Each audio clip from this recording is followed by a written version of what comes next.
Before the Taj, there was this. Without this, the Taj may not have ever existed. This is Humayun's tomb. This is Backpacker's Blueprint.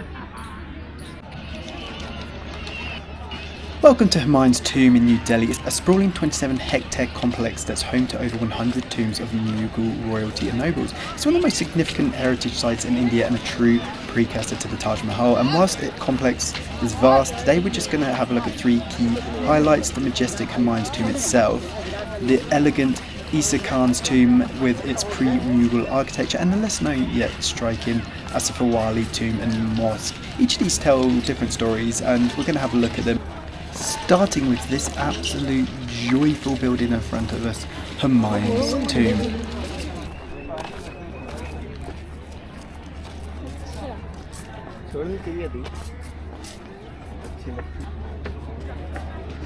So, as I mentioned before, the red is actually for power in Mughal architecture, and the marble is usually used to represent the afterlife and the divine.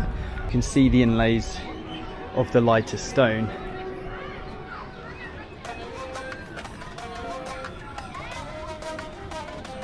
It's really beautiful.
So there's a lot of noise in here, but this is the octagon right at the centre of it all, with the cupola above.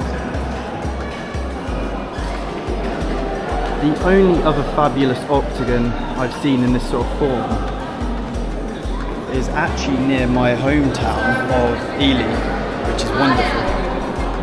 So naturally, with it being an octagon, there are 4 separate places you can go to through different mausoleum points.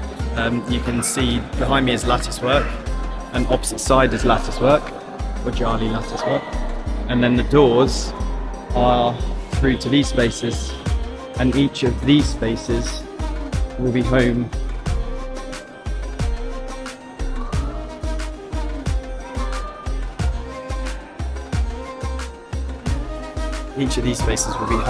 to a couple of tombs, or pockets of tombs. So these, for example, would be the tombs, and you can see they have incisions of the Quran engraved in the marble. Down low, these would be scriptures from the Quran. It's really beautiful. I actually managed to get an image of the plan, so I'll show you the plan. Kind of slightly disorientating because you kind of forget which way you've come in from. The octagon is the heart of the Mughal tomb design, and nowhere is it more striking than Humayun's tomb. The 8-sided shape symbolises the bridge between earth and the divine, between the temporal and the eternal. Repetition of the octagon in the tomb's layout isn't just aesthetic, it reflects perfect symmetry, balance, and the concept of paradise. It's a little bit more simple on the inside than I think I was expecting. At low level, you can see there are some columns with more detailed work, but generally quite a simple space. The other cool thing is if you look down, you can actually see the shape of the octagon in the floor as well. Mathematical geometries linking each octagon together. It's all done on purpose and it's all mathematical form. Again, you can see the star shapes here.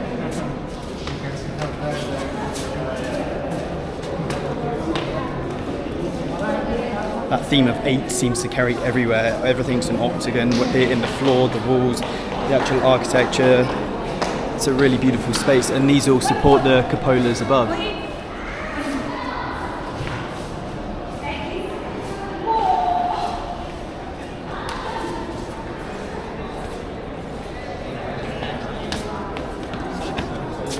You step out from here and you can see the various other mausoleums across the site, which we're going to go and find now.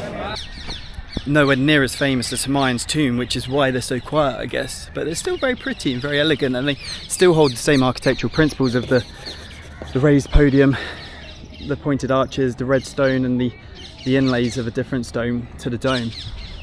So they're all very pretty, really. So a gentleman who was just showing me here the difference between the Afghan arches, which are these ones above me, and the Hindu arches, which you can see here. More flat, but if you come through here,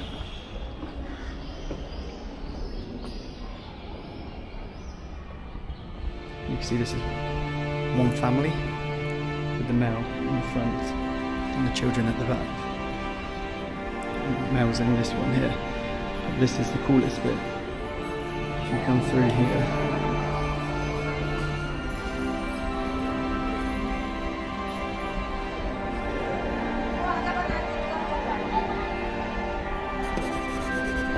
it's perfectly aligned.